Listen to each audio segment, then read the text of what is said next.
The grand ballroom of the Imperial Garden Hotel buzzed with laughter and clinking glasses. Red lanterns swayed gently overhead, casting a warm glow over the crowd of nearly 200 guests. It was the annual company celebration, hosted by my father-in-law, the CEO of Chen Industries, or so everyone believed. I stood in the corner, nursing a glass of water, watching my wife mingle effortlessly among the executives and their families. Her designer dress shimmered under the lights, a stark contrast to my simple button-down shirt and slacks. I'd learned long ago that blending into the background at these events was easier than enduring the pitying looks and whispered comments. "There he is," a voice sneered nearby. "The company's most expensive decoration." I didn't need to turn around to know it was my brother-in-law, David, already 3 drinks deep. His friends chuckled, emboldened by the alcohol and the crowd's protection. My wife, Elena, glided over with her mother in tow. Her expression was tight, embarrassed. "Why are you standing here alone? You're making me look bad." "I'm just..." "Just what?" "Being useless as always." Her mother, Victoria, cut in sharply. "My daughter could have married the Chen heir, you know. Instead, she chose this." The nearby conversations quieted. Heads turned.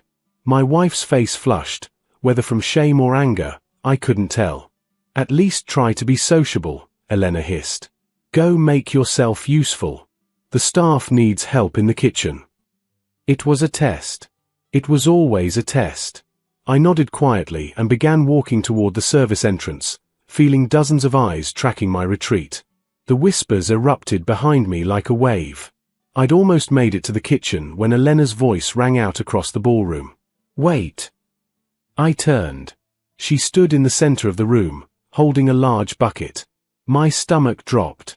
"Since you're so eager to help the staff," she announced, her voice carrying to every corner, "maybe you should look the part." The bucket tipped. Grey, filthy mop water cascaded over my head, soaking through my clothes, filling my shoes. The stench of chemicals and grime hit me immediately. Dirty water dripped from my hair into my eyes. The room erupted in laughter. Elena's father, Richard, guffawed loudly, slapping his knee. "That's my girl." Finally putting him in his place. Victoria doubled over, clutching her pearls. David raised his glass in a mock toast. Even the staff members, my wife's colleagues, covered their mouths to hide their grins. I stood there, dripping, silent. Not because I was shocked, I'd endured years of their contempt, but because I was calculating, measuring, deciding. Elena approached me, her heels clicking sharply on the marble floor. Up close, I could see the mixture of triumph and disgust in her eyes. "This is what you deserve," she whispered, just loud enough for the nearby guests to hear. "For being a burden on my family. For having no ambition. For being nothing." She turned to her audience, raising her voice. "Let this be a lesson. This is what happens when you settle. When you marry beneath you." The applause was thunderous. I wiped the filthy water from my face with my soaked sleeve. My phone buzzed in my pocket, waterlogged but still functional. A message from my assistant, "Board meeting confirmed for 9 a.m. tomorrow. All documents prepared." I looked at my wife, at her triumphant smile, at the crowd of sycophants surrounding her family. At Richard, who'd been embezzling from the company for 3 years. At Victoria, who'd been accepting bribes from contractors. At David, who'd been selling company secrets to competitors. I knew all of it. I'd known for months. I'd been waiting for the right moment. "I think I'll head home," I said quietly. Elena waved me away dismissively. "Yes, go. Clean yourself up. You're embarrassing me." As I walked toward the exit, leaving a trail of dirty water behind me, I pulled out my phone and sent a single message to my head of security. "Execute tomorrow as planned. No exceptions." Tomorrow, everything would change. Tomorrow, they would learn the truth about the useless husband they'd just humiliated. Tomorrow, the real owner of Chen Industries would finally step out of the shadows. The boardroom on the 48th floor of Chen Tower had floor-to-ceiling windows that overlooked the entire city. At exactly 8:45 a.m., the executives began filtering in, each carrying tablets and leather portfolios, each wearing their most confident expressions. Richard sat at the head of the table, as he had for the past 15 years. To his right, the Chief Financial Officer, Thomas Webb. To his left, the VP of Operations, Margaret Song, both completely loyal to Richard, or so they believed. "Anyone know what this emergency meeting is about?" Margaret asked, settling into her chair. Richard shrugged, checking his Rolex. "Probably the quarterly reports. Nothing we can't handle." The door opened. My assistant, Rachel Kim, entered carrying a stack of folders. The room fell silent. Rachel had been my eyes and ears for 3 years, operating under the guise of a mid-level administrative assistant. No one had ever suspected. "Good morning," she said crisply. "The meeting will begin shortly. Please review the materials in front of you." She placed a folder before each person. Richard opened his immediately, his confident expression faltering as he scanned the first page. "What is this?" he demanded.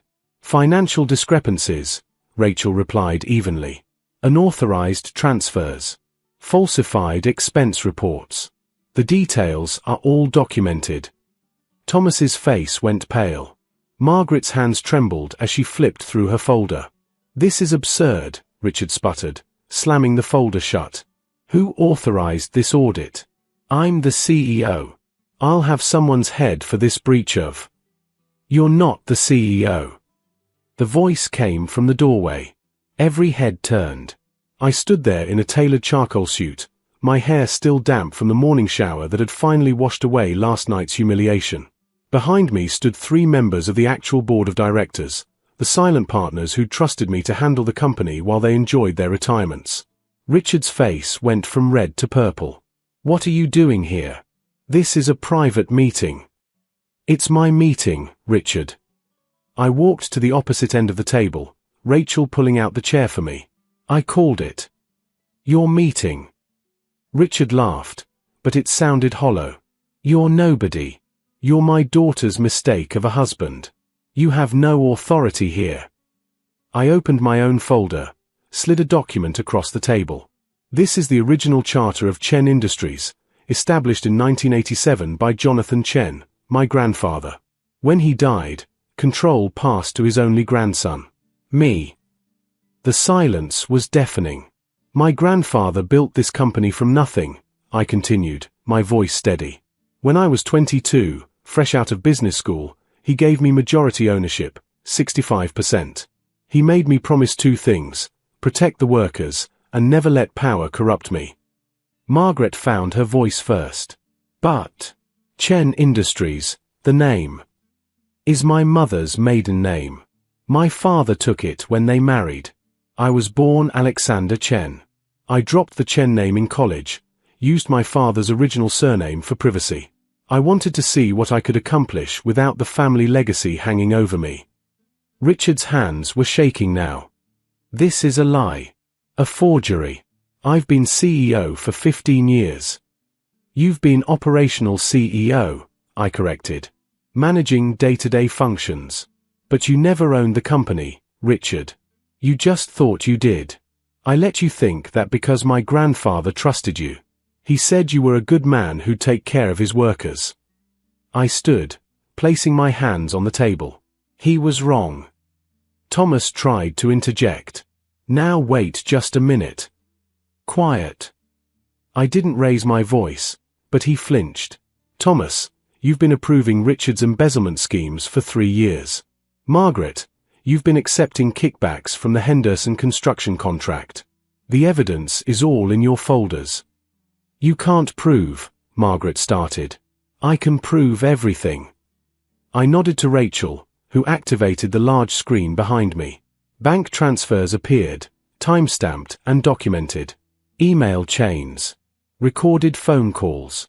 3 years of meticulous investigation, all displayed in high definition. Richard shot to his feet. "My lawyers will destroy you. My daughter will divorce you and take everything you have. Elena doesn't know, does she?" I smiled, but there was no warmth in it. "She doesn't know about the missing pension funds. The offshore accounts. The bribes paid to city officials using employee retirement money. His face went ashen. You used the workers' futures to fund your lifestyle, Richard. Your cars. Your vacation homes. Your wife's jewelry collection. You built your empire on their retirement dreams. I walked around the table slowly, making eye contact with each executive. Effective immediately, Richard. You're terminated for cause. No severance.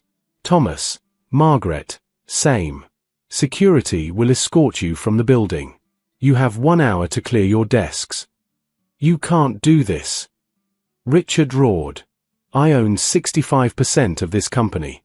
I can do whatever I want. I pressed the intercom. Security, please come escort our former executives out. As the security team entered, I added one more thing. Oh, and Richard? Elena works in HR, doesn't she? His eyes widened with sudden understanding. She'll be addressed separately, through official channels. The termination of 3 senior executives sent shockwaves through Chen Industries within hours. By noon, every employee knew something monumental had happened. By 2 p.m., the rumors had reached my wife.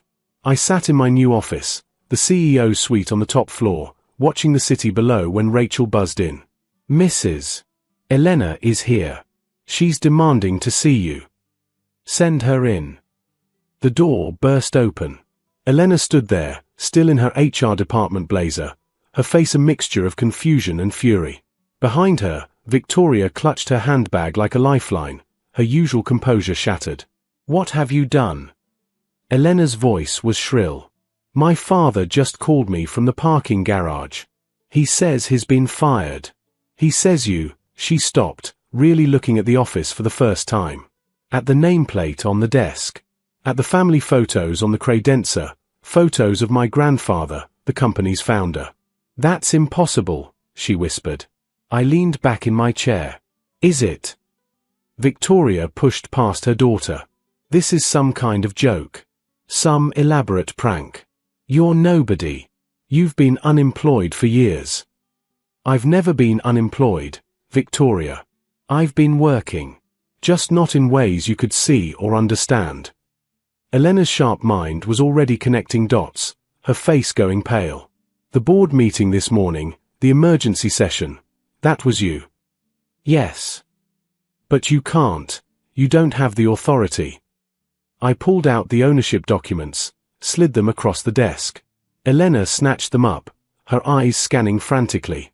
Victoria read over her shoulder, her perfectly made-up face crumbling. 65%, Elena read aloud, her voice breaking. Majority shareholder. Primary owner. Alexander Chen, grandson of founder Jonathan Chen. She looked up at me, and for the first time in our 5-year marriage, I saw fear in her eyes. Chen? Your name is Chen. Was. Is. I stopped using it in college. Wanted to make my own way. Meet someone who'd love me for who I was, not what I owned. The implication hung in the air. Elena sank into the chair across from me, the documents fluttering from her hands. All this time, she whispered. All this time, you owned the company. And you let me. Humiliate me, belittle me, treat me like a servant. I kept my voice level. Yes. I wanted to see who you really were. Who your family really was. My grandfather always said you can't know someone's character until you see how they treat people who can't fight back. Victoria found her voice, sharp and desperate. You manipulated us. You lied. I never lied. I just didn't correct your assumptions. You assumed I was unemployed because I didn't punch a clock. You assumed I was worthless because I didn't brag about my wealth. You assumed I was beneath you because I chose humility over arrogance. Elena's hands were shaking. Last night, the water. I didn't know.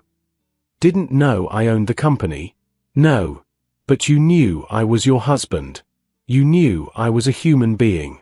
That should have been enough. She flinched as if I'd struck her.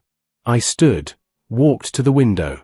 The city stretched out below, and somewhere in those buildings were hundreds of employees whose lives depended on the decisions I made. Your father embezzled $17 million over 3 years, I said quietly. He used pension funds, employee benefit accounts, emergency reserves.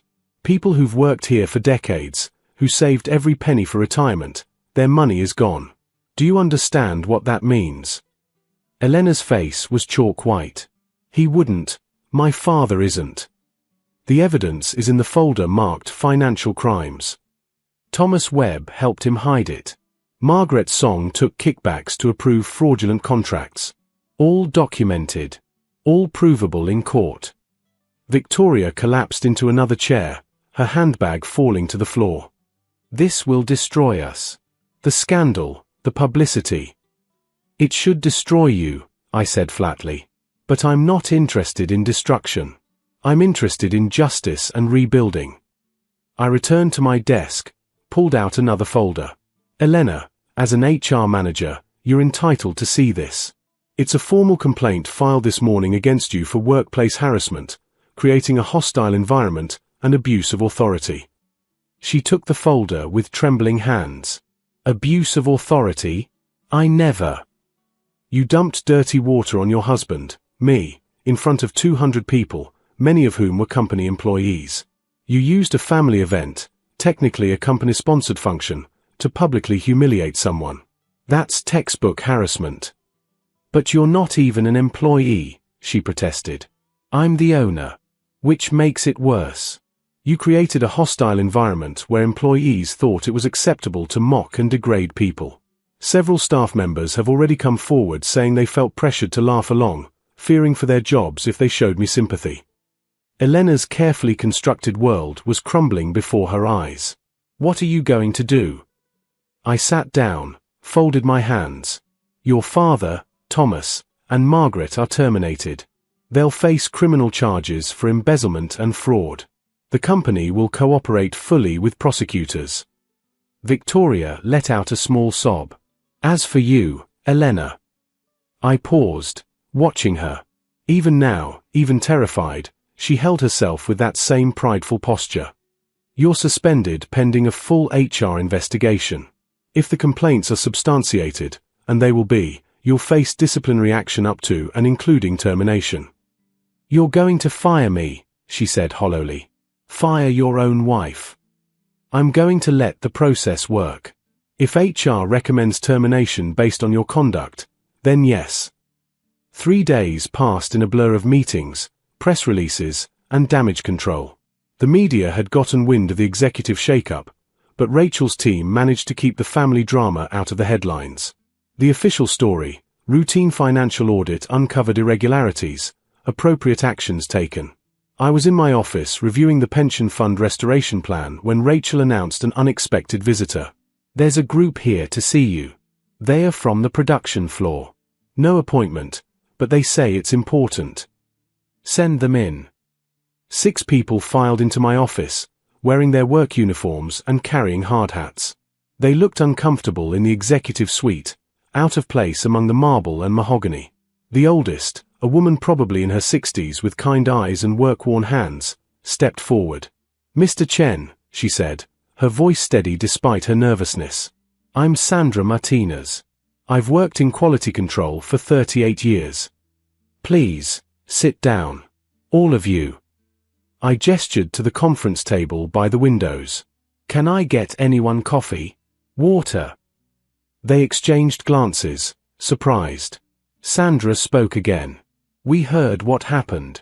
About Mr. Richard and the pension funds. Her voice caught. Some of us were planning to retire this year. We've been saving our whole lives. Your pensions are safe, I said immediately. The company has already begun the restoration process. Every penny will be returned, with interest. You have my word. A younger man, maybe 30, spoke up. We also heard about the party. About what misses, about what happened to you. The room fell silent. Sandra continued, her eyes wet. We laughed. Not because we thought it was funny, but because we were scared. Mr. Richard ran things a certain way. If you didn't go along, if you showed any sympathy to someone he was putting down. She wiped her eyes. I'm ashamed. We all are. You have nothing to be ashamed of, I said quietly. You were protecting yourselves. I understand that. But we should have been braver, Sandra insisted. My grandfather worked for your grandfather. He told me stories about Jonathan Chen, how he used to eat lunch with the floor workers, how he knew everyone's names. I've been here 38 years, and Mr. Richard never once asked about my family. But I heard you came to the floor last month when Terry's daughter was sick. You sent flowers to the hospital. I remembered. Terry worked in shipping, and his 10-year-old daughter had been diagnosed with leukemia. I'd visited them anonymously, just another concerned friend. How did you know that was me? I asked. Sandra smiled sadly. Terry described you. Said there was something familiar about you, but he couldn't place it. Then we saw the announcement about the new CEO, and we put it together. You were always there, weren't you? At company events, charity drives, the holiday party. Just watching, listening, learning, I corrected. Trying to understand the company my grandfather built. Trying to see if it still lived up to his values. The young man spoke again. Did it? I considered the question carefully. The foundation was still good. Strong workers, quality products, loyal customers. But the leadership had become corrupt. That's what I'm here to fix. By firing your own father-in-law, Sandra said. It wasn't a question. By holding people accountable, regardless of personal relationships. My grandfather taught me that power without responsibility is tyranny. Richard abused his power. He stole from you. That's unforgivable. Sandra reached across the table, placed her weathered hand over mine. Thank you. For caring. For coming back when you could have just sold the company and walked away. For being like your grandfather. After they left, I sat alone for a long time, looking at my grandfather's photo on the wall. He died when I was 25, just 3 years after giving me the company. Protect the workers, he'd said. They're not resources. They're people with families, dreams, mortgages, sick kids. Never forget that. I hadn't forgotten. My phone buzzed. A text from Elena. Can we talk? Please. I stared at the message for a long moment before responding. My lawyer will contact you about separation proceedings. Her reply came instantly. Please. I know I don't deserve it, but please just talk to me. One conversation. Against my better judgment, I agreed.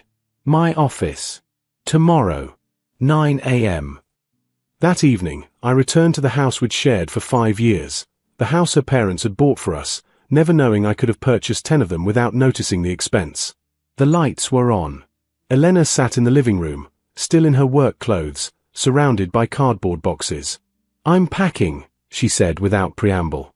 I know you want me out. I just need a few days. Take the time you need. I moved to head upstairs. Wait. Her voice cracked. Please. Just sit. For a minute. I hesitated, then sat in the armchair across from her. Up close, I could see she'd been crying. Her makeup was smudged, her eyes red and swollen. I've been doing a lot of thinking, she said quietly. About who I've become. What I've become. She twisted her wedding ring, the simple band I'd given her, not knowing she'd complained to her mother that it was embarrassingly modest. I was raised to believe that worth equals wealth, that success means status, that kindness is weakness. My parents taught me that people are either above you or below you, and you treat them accordingly. I know, I said simply. You do, don't you? You saw exactly who I was, and you stayed anyway. Why? I kept hoping you'd choose differently, that given enough time, enough love, you'd realize that the values your parents taught you were hollow. But I didn't. She looked at me with devastating clarity. I chose cruelty every time. I chose pride. I chose humiliation over compassion. Even when you were kind to me, patient with me, I saw it as weakness. Elena stood up, paced to the window. The HR investigation concluded today. They're recommending termination with cause. No severance. No references. My career in this industry is over. She turned to face me. But that's not even the worst part. The worst part is that it's fair. It's just. I abused my position. I created a hostile work environment. I damaged the company's reputation. Everything in that report is true. What will you do? I asked. I don't know. My parents are facing criminal charges. Their assets are being frozen. David lost his job. Turns out the company he worked for doesn't employ the relatives of embezzlers. Everything we had is gone. She sat back down, deflating. My mother called me a failure. Said I should have managed you better, kept you under control. Even now, she doesn't understand. She thinks you're the villain in this story. And you? I asked. What do you think? Elena was quiet for a long moment. I think I threw dirty water on the kindest man I ever met because I was too blind and arrogant to see his worth. I think I destroyed my marriage, my career, and my integrity because I valued all the wrong things. I think. Her voice broke. I think I don't deserve forgiveness, but I wish I'd been smart enough to deserve you. It was the most honest thing she'd ever said to me. I'm not divorcing you out of revenge, I said quietly. I'm divorcing you because we never had a real marriage. You married someone you thought I was. I stayed with someone I hoped you'd become. Neither of those people exist. She nodded, tears streaming down her face. I know. I'm signing the papers. I'm not fighting for anything. The house, the car, anything with your name on it, it's yours. I'm taking my personal belongings and leaving. Elena. No. She held up her hand. Please. Let me have this one shred of dignity. Let me walk away without taking anything more from you. We sat in silence for a moment. Then she asked, the workers' pensions, you really restored them all? Every penny. With interest. And I've restructured the retirement plan so it can never be touched again. And Sandra Martinez? I heard you promoted her to Vice President of Quality and Ethics. She's been here 38 years. She knows the company, respects the workers, and has unquestionable integrity. She earned it. Elena laughed bitterly. You're everything my parents taught me to despise and everything I should have aspired to be. How's that for irony? 3 months later, I stood in the same ballroom where Elena had humiliated me. But this time, the decorations were different, simple, elegant, celebrating the workers rather than executives. The annual company party, reimagined. Sandra stood at the podium, announcing the new profit-sharing program. Beside her, Terry from shipping wiped his eyes as he accepted an award for 20 years of service. His daughter, cancer-free, waved from the audience. Rachel approached me with a tablet. The quarterly reports are in. Revenue up 18%. Employee satisfaction scores have tripled. And we've had over 300 applications for the new positions. Word's gotten out that this is a good place to work. My grandfather would be proud, I said. He would be. You've honored his legacy. I scanned the crowd. There was genuine laughter now, not the mocking kind from that terrible night. People relaxed, celebrated, felt valued. My phone buzzed. A message from Elena, saw the news about the company's success. You did it. You actually did it. I'm happy for you. And I'm sorry. Always sorry. I'd heard she was working at a non-profit now, making a quarter of her old salary, helping underprivileged families navigate social services. Her mother had disowned her for betraying the family by cooperating with investigators. Her father was serving 8 years for embezzlement. I typed back, I hope you find what you're looking for. Her response was immediate, I hope I become who I should have been. I put the phone away as Sandra called me to the stage. The crowd turned, curious. Many of them still weren't used to seeing me as the CEO, still remembered me as the quiet man who'd sometimes helped in the kitchen or carried boxes in the warehouse. I know many of you have questions, I began. About the changes, about what happened, about where we're going. So let me tell you a story about my grandfather. I spoke for 20 minutes about Jonathan Chen's vision. About building a company where people mattered more than profits, where integrity outweighed image, where kindness was strength. I told them about the mistakes made after his death, and the commitment to returning to his values. This company belongs to you, I concluded. Not in the legal sense, I own the majority shares. But in every way that matters. Your work, your dedication, your families depending on you, that's what makes this company real. I'm just the steward. You're the foundation. The applause was thunderous, but this time it felt different. Earned. Real. As the party continued, I stepped out onto the balcony for air. The city lights sparkled below, and somewhere in that vast landscape, Elena was probably closing up the non-profit office, David was probably job hunting, Victoria was probably visiting Richard in prison. Their world had collapsed, rebuilt on foundations of humility and consequence. Mine had expanded, built on the bedrock my grandfather had laid. Treat people with dignity, lead with integrity, remember that wealth without character is poverty of the soul. I thought about that night, about the dirty water, about the laughter. It seemed like a lifetime ago. In many ways, it was. That version of me, the one who'd stayed silent, who'd endured, was gone. Not because I'd claimed power, but because I'd finally used it for its intended purpose. Not revenge. Restoration. Not destruction. Redemption. Not just for the company, but for everyone who'd ever believed that cruelty was strength and kindness was weakness. Sandra joined me on the balcony. Quite a year, hasn't it been? That's an understatement.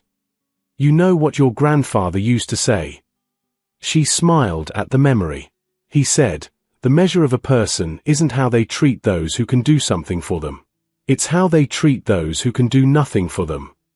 You proved that, in the hardest way possible. I nodded, watching the city lights. I just wish more people understood that before they lost everything learning it. Some people never learn it, Sandra said wisely. But some do. I hear Elena's doing good work at that non-profit. Really good work. Maybe throwing that water on you was the wake-up call she needed. Maybe. I hope so. We stood in comfortable silence, listening to the laughter and music from inside. The company was healing. The workers were thriving. Justice had been served. And I, the man who'd been mocked as worthless, had proven that real worth isn't measured in what you own, but in what you protect, who you lift up, and how you treat people when you have every reason to treat them poorly.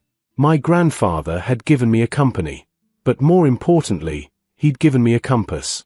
And finally, after years of watching it spin, I'd found true north. Not in revenge. In redemption. Not just for me, but for everyone willing to learn the lesson.